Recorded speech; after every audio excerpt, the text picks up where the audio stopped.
First is we don't necessarily need to create something new. We'd like to synergize with what is already existing. There are many veterans groups, there's nonprofits, there's lots of studies, there's a lot of things going on. And so we're not so much wanting to create something new, but to synergize. And so the second theme is that we're really that the population of the group of people who've shown interest within BPRG has been really civilian. We've got a few folks that are not advising, but we're really looking for input. So as a group that doesn't want to be another group of do-gooders who don't necessarily have the right compass, the ask that we have is if you have any veteran, if you're a veteran within BPRG or have a friend of, I'm sorry, say again? Oh, sorry. Yeah, so if you are one, or if you have a friend or family member who you don't need to join us for a long, commitment. We're looking for just a conversation, maybe a meeting to get input. So that's our ask of the BPRG community, is to share with us so that whatever we build actually serves the need of veterans as it relates with psychedelic therapy. And Rebecca, before we go to the next update, could you just say the Affinity group name again? Because I pressed record a little late. No worries. Speaking for the Veterans Connection and Support Affinity Group. Thanks so much. And I'll put my email in the chat. I'm also on Mightier Networks. Thank you, Sherry, for getting that off the ground. It's amazing. Please feel free to reach out and contact me. Great. Good. Thank you so much, Rebecca. Such important work. So Elise Hoblitzel, you have a couple of updates, please. Yes, indeed. Thank you, Anne. And thanks, everyone. It's so great to see lots of beautiful, familiar faces here. So yeah, I have two announcements today. First of all, I'm so grateful and lucky to be collaborating with three other colleagues, Swana de Giselle, Anad Thomas, who's here today, and Meg Streep, along with our prescriber, Jonathan DeWeese, to form what we've called Mandala CAP, or Mandala Group Ketamine Assisted Psychotherapy.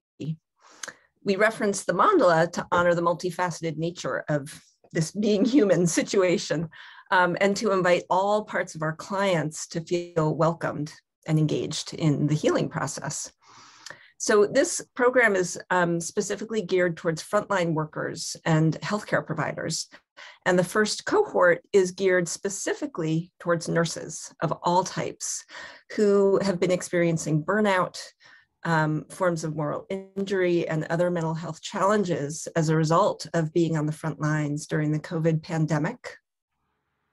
We have a few spots left in our upcoming pilot program starting October 5th. And I hope that you will share our website with nurses or those committed to helping nurses so we can offer this healing program to a few more folks. We're in the intake process now, and I am about to put those, let's see, into the website, into the chat. Trying to do multiple things at once here. Okay, everyone. And sorry, I was trying to send a message to someone else earlier, and there it is in my chat. So let's see. Here we go. There's that. So I want to give props to Anad, who created beautiful, beautiful web pages for us. And so please feel free to reach out with any questions. Our email is in the chat as well.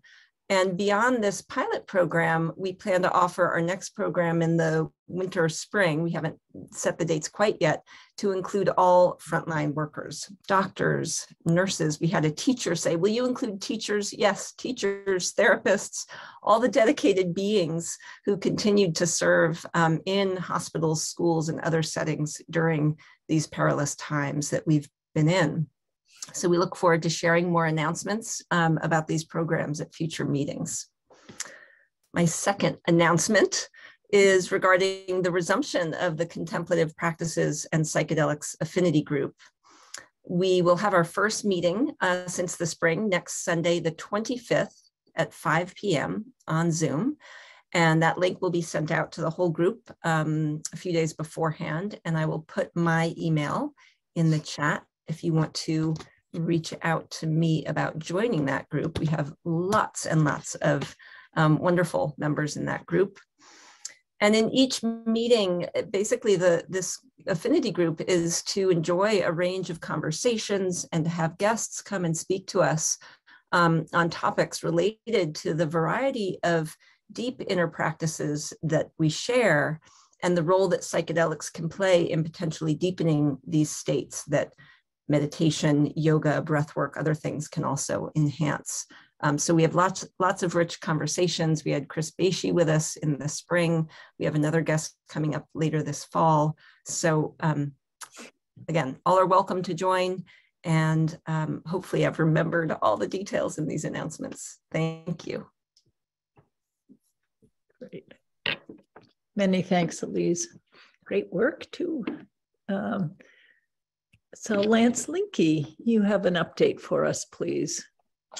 Hello, good afternoon, everyone. This is an update for the clinicians group, previously the harm reduction and integration group. It's consultation as well as sharing between mental health clinicians that can kind of facilitate this work. And we use it just as an opportunity to exchange experiences and get a little bit of consultation around challenges or interests that that line in this domain. So our next meeting is planned for October 9th at noon. I'm gonna put it in the chat as well as my email. Other news includes, because I will be going on paternity leave, it opens an opportunity if anybody is interested in holding or facilitating that group for the interim. Otherwise, we'll take a little bit of a hiatus and then be back online as soon as possible, obviously. So I will put my email as well as a reference to the group name. And if anybody has questions, they can certainly follow up with me and we'll work it accordingly.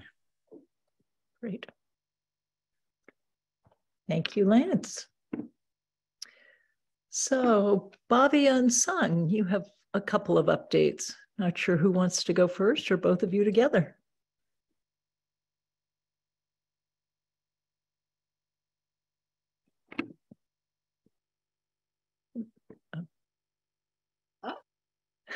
Bhavya, you look like you first. Or you can both be here. Great. Oh, Well, okay. Thank you. you go. Okay. Sherry, do you have that slide? Yes, Okay.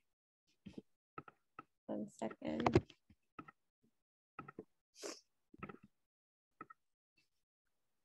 Thank you. Oh, now I don't get to see other people, but hi, everybody.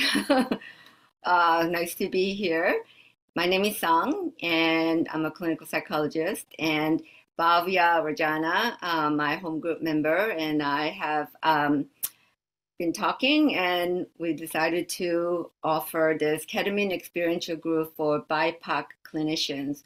We both are graduates of the CPTR program, and we both are involved in separate ketamine-assisted psychotherapy types of programs, as well as other psychedelic endeavors. And we, for my part, I am interested in really being able to kind of share and expand the knowledge base, and that includes experiential piece for clinicians of color, so that they themselves have a direct experience of what it's like to be in that kind of medicine space, and to be able to then make connections for themselves about how they may be able to share it with people that they work with, particularly in their communities. And so we wanted to offer this and really make it a like a program in which there's a chance to get to know one another, share the space, form a connection, have the experience, and integrate. And hopefully part of that experience is to become educated about just what ketamine is, how it's used, connected to direct experience, and really have an opportunity for self-growth, self-healing, And out of that I'm really hoping that people will become interested in becoming trained in ketamine or the psychedelic medicines, so that it can really be something that they themselves can educate their communities about, and to look for opportunities to make it much more accessible. So that's kind of what we're at. And if anybody are interested or know, have questions or concerns or whatever, or feedback, we have our name and contact info there, information, and we'd love to hear from you. So that's me, or that's us. Yes, and our first meeting is on October 5th at 7 p.m. And we'll be on for anybody that's interested to join us. Thank you.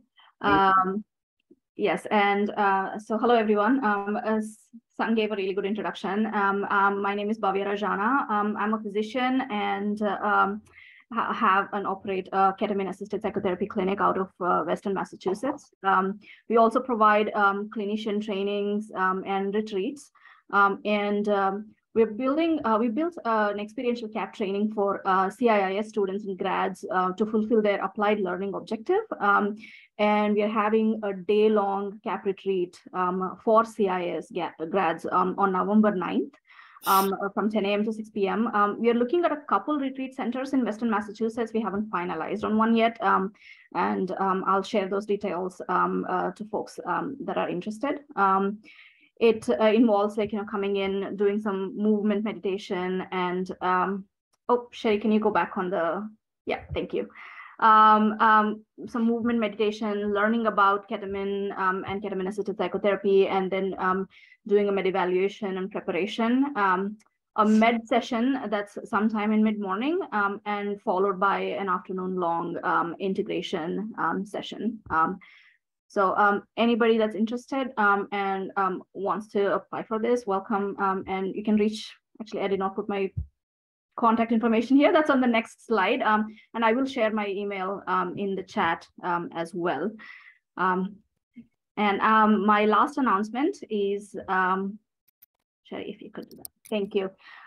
So we are creating a ketamine-enhanced IFS Advanced Practitioner Certification Program. We started doing ketamine sessions with the framework of IFS, and we saw phenomenal results. So we offered a ketamine-enhanced IFS retreat earlier this spring, which was incredible, and therapists really enjoyed it, and they have been using it in their practices.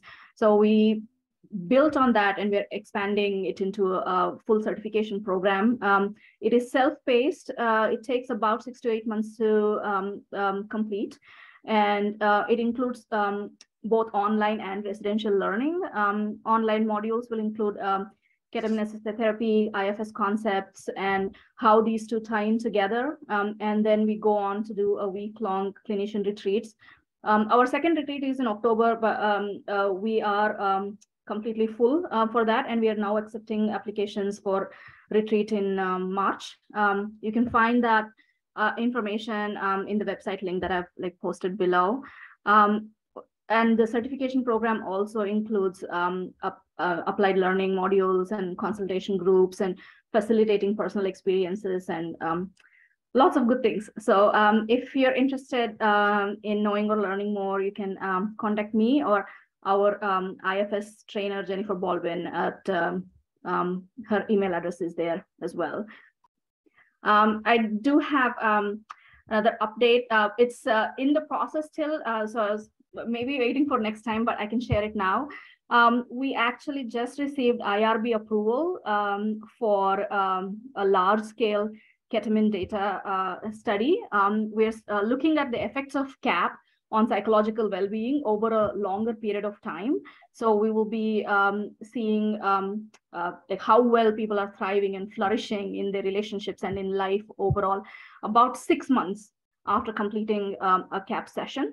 And we got IRB approval for that, and we are piloting right now in our clinic to make sure there are no glitches and there's no, and the app is running smoothly and everything. And once that gets sorted out, we'll be rolling it out, and I will reach out to you guys again at that point.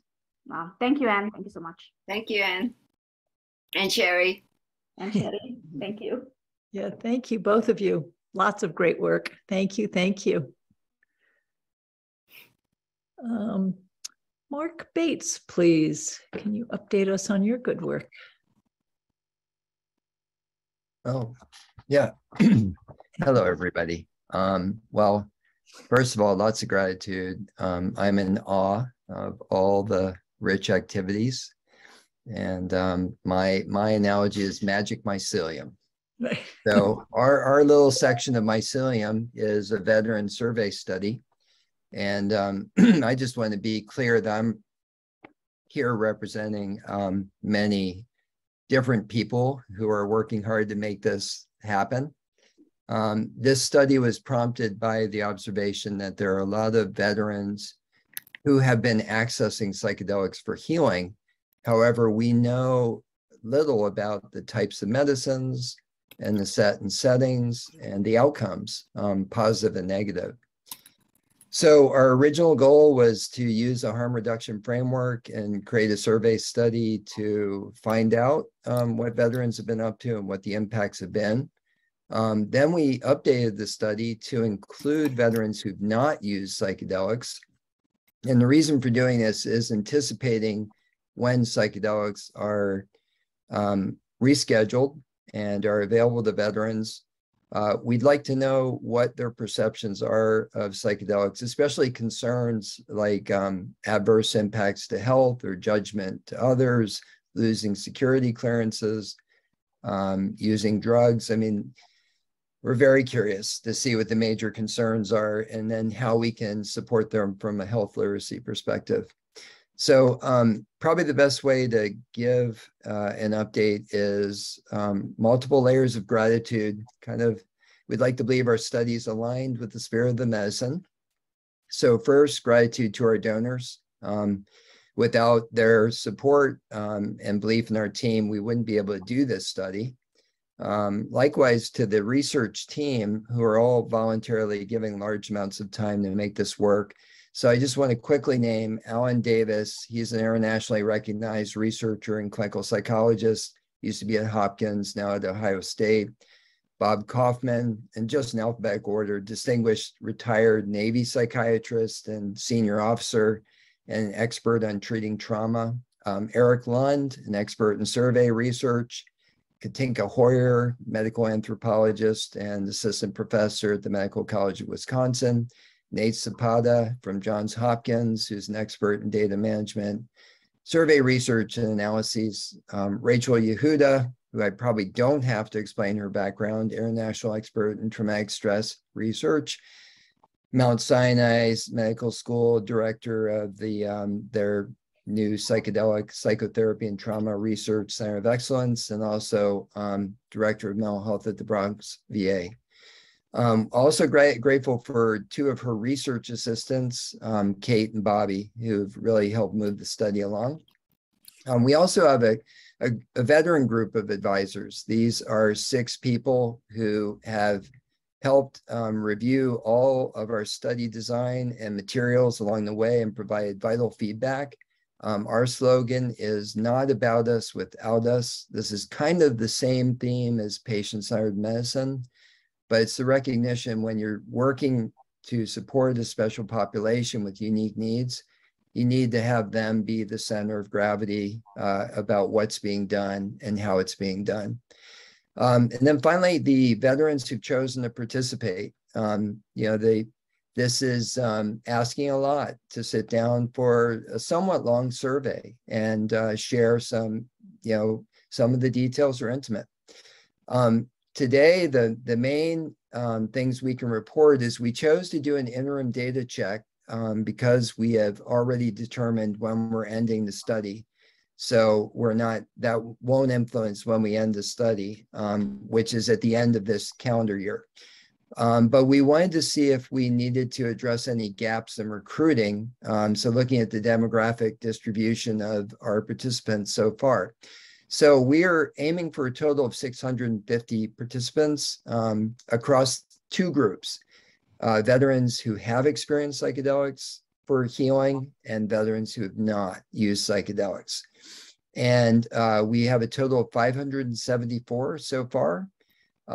We expect, and there are 328 who have used psychedelics for healing and 245 who have no experience with psychedelics.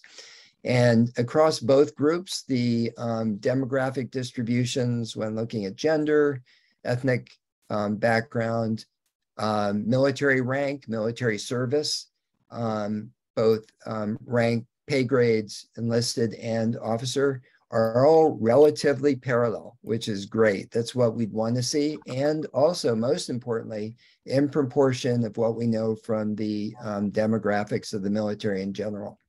So we feel like we're on track, and our next step is to do paid advertising through Facebook. If anybody out there has veteran connections and they think they might want to participate, I'll put the link to the survey in chat. But the study data collection will end at the end of the year, and then we're going to transition into cleaning and analyzing the data, which is very exciting, and we'll continue to provide updates. Thank you very much. Thank you, Mark. Exciting. I remember first hearing about this in March 2020, so it's really happening. That's great. Congratulations. Yeah, thanks for the support, Ann.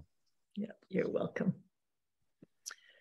So an update from Franklin King, please, about what's going on at Mass General. Great. Hi, great to be here. Is my sound coming in okay? Yes, thank you. Excellent. Yeah, so a number of updates from MGH. I'll just go through them quickly. The first is there is a fellowship that was set up with funding from ATAI for specifically studying neuroscience of psychedelics. This was agreed upon like a year and a half ago. And just a couple of weeks ago, we handed out 5 fellowships for that. So a bunch of really cool projects. Some are more neuroscience-y than others. But this is the first crop of what we have funds for many years of fellowships. So that's super exciting. Second, there are a couple of studies that I'm involved in. So one is, I think I've talked about both of these at previous meetings, but one of them is a fibromyalgia study using MDMA-assisted therapy with something called hyperscan, which is simultaneous imaging and or EEG of both therapist and study participant. And so that will be an IIT, an investigator-initiated trial through MAPS. We essentially have approval from MAPS. We're sort of ironing out some fine details as part of that process, but that's making its way through the pipeline and is looking pretty good. It's on track.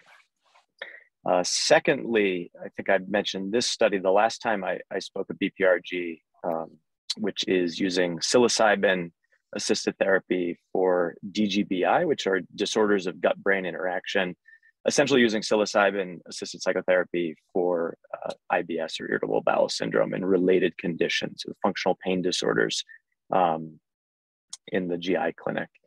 And so this study is being conducted by one of the fellows at MGH named Erin Money. I'm the PI of the study, but it's really her study. And this is going to be a partnership with TRIP Pharmaceuticals, as well as the combined gastroenterology departments, both pediatric and adult, as well as the Center for Neuroscience of Psychedelics. So this study is also making its way through the pipeline, but we have funding for it. We are finalizing the protocol, and then we will commence training the study therapists and submit the IND. And hopefully that will be enrolling in 9 to 12 months. So that one I think is particularly exciting. Let's see, what else is going on? So earlier this week, hopefully some of the folks on this call were able to see it. We had a talk from Claudia Schwarz-Plaschk, who is visiting from Austria, and gave her talk focused on her paper called Socio-Psychedelic Imaginaries. I think it's in the European Journal of Futures, which is open access. I think it's hands down the best paper on psychedelics I've seen. Encourage everybody to check that out. Again, just look up socio-psychedelic imaginaries and you'll find it. So we drew a pretty good audience. I think we had 25, 30 people on the Zoom, and then we had another 25 people in the lecture hall at MGH. So pretty good turnout on some really important kind of cultural and sociological issues going on in psychedelics. And let me see, is there anything else that's going on? We're working with MAPS. So we have a date in April and trying to sort of figure out funding to subsidize all of the Harvard psychiatry residents getting training in MDMA assisted therapy. So we're still sort of working out how that might work. But the goal is to be able to mostly subsidize the residents so that this would not be, so that the cost would not be a significant hurdle. But I'm sanguine that that's going to happen in April. And I think, oh, no, and sorry, one other one, which is a conference that I'm putting on, and I'll put the link in the chat here. But there's going to be a conference at the Westin Hotel in Boston. It's a continuing medical education conference. And it's a 2-day conference, November 4th and 5th. So it's a Friday and Saturday on psychedelics, sort of with a clinical focus, but a lot of the cultural issues are going to be covered. We have a really good lineup. Heard Rachel Yehuda's name just mentioned, so she's going to be the keynote speaker, but a whole bunch of folks from around the world are coming. And yeah, we already have a pretty significant registration, but check it out. And yeah, message me if you have any questions about the conference. I'm happy to answer them. So yeah, a lot of exciting stuff. A lot to look forward to. Great, good. Thank you so much, Franklin, for coming in person. We were going to have a video of you. Get her in person. Thank you.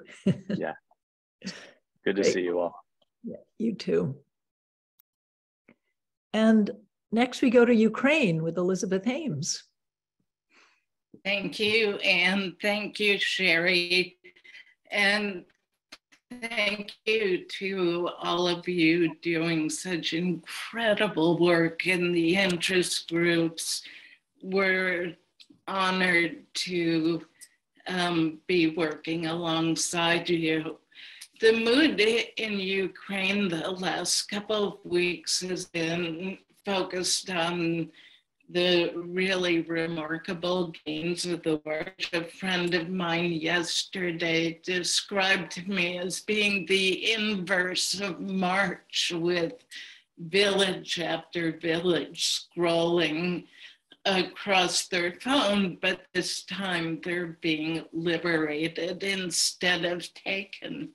But there's a full and complete awareness of the devastating damage Russia's visited on Ukraine and its people, and the decades it will take to recover from the psychological trauma and physical destruction this terrible war has exacted.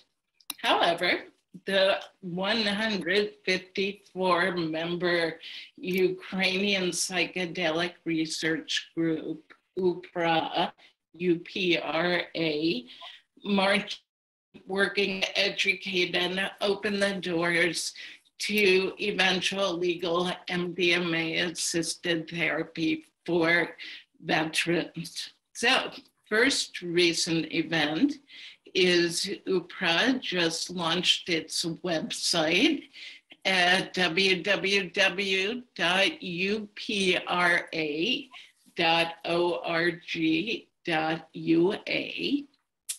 And you may find this interesting. It's the first of its kind. The main website's in Ukrainian and English.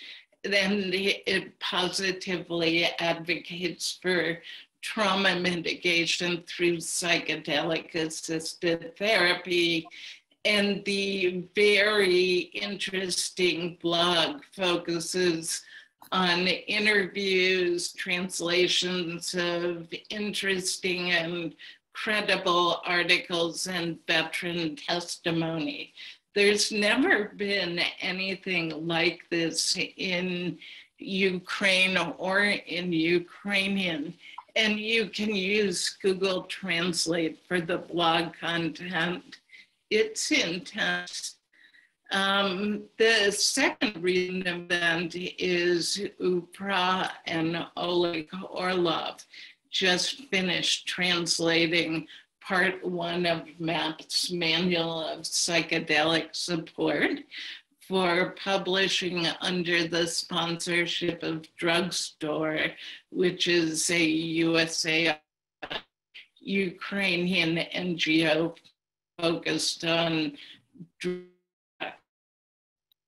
First of it, UPRA should soon gain final government NGO status, which I announce at every update, but non-associated government functions are extremely slow now, and we believe it will happen soon. And finally, we continue to lobby, hopefully, for rescheduling MDMA, which together with psilocybin are so restricted in the post-Soviet environment, they can't yet be used for research purposes. So if they aren't able to achieve this in the next few months, which they're hopeful about, they believe the effort will gain great help from FDA approval of MDMA-assisted therapy. So that's it from Kiev. Thank you to all of the BPRG community for your support of Ukraine and UPRA's work there. Beautiful, Elizabeth. Thank you. So, and then Sherry, can you come on and give us an update about Mighty Networks, which I know people already are enjoying using, please? Yeah. So thanks everyone who's joined Mighty Networks. This is the platform we are trying out to, I guess, encourage and support community even in between our meetings, and make communication easier so that you can go to one place, you can message other members, you can contact them, you can start discussions online. We'll share meeting videos there and details about meetings. We are currently in pilot mode now. We want to roll it out to all of our members in the new year. But for now, anyone who wants to join Mighty Networks can do so. I'll put a link in the chat in a second. And I appreciate any feedback because it's new and I'm sure there are things that could be improved. There's already 100 people on it, which is great. And you can, share things about like other events happening or trainings, or like all of the things that we talked about in Affinity group updates can be shared on Mighty Networks. So putting the link in the chat. Let me know if you have any questions or feedback. You can email me directly. I'll put my direct email in the chat as well. Great. Well, those are the updates that I know about. Have I missed anyone? Anyone want to share anything? Great. Well, this has been terrific. It's always inspiring to hear all these wonderful projects that are being done. So thank you to everyone. So we're going to shift now. I have to go because I had other commitments I couldn't change. So I'm going to be passing the baton to Dick Simon when we come back. We'll take a break now and come back a little before 2 so that we can have our main speakers from Brain Futures. I do want to say thank you very much, Dick. For people who don't know Dick, he's been a loyal BPRG member since the very beginning, and on our board, a huge supporter and a wonderful interviewer. I wish I could be here to listen, but I will listen to the video. I'm glad it's going to be recorded. Also, just wanted to mention, and Dick probably will mention too at the end, but our next meeting is Sunday, November 6th, and we'll be hearing from Graham Boyd and his leadership group about where they stand with Proposition 109 and how they're going to be implementing it in January. We wanted to get them before it was implemented to see what their dreams were, and to cheer them on as this is happening. So I think with that, we can take a break. People can absolutely stay on and chat amongst each other as much as they want, and have a wonderful rest of the afternoon. Oh, the other one last thing, and that is that sadly, we will not have Rick Doblin with us today. He's been, I think, with us at almost every meeting, if not every meeting, but I'm very proud of him for saying no. I don't think he says no very often, so he could say no. We'll take that no, but we'll bring him back whenever he can join us. So again, thank you all for being with us, and enjoy the rest of the afternoon. Thank you. Thank you. Look forward to seeing everybody here, a few minutes before 2.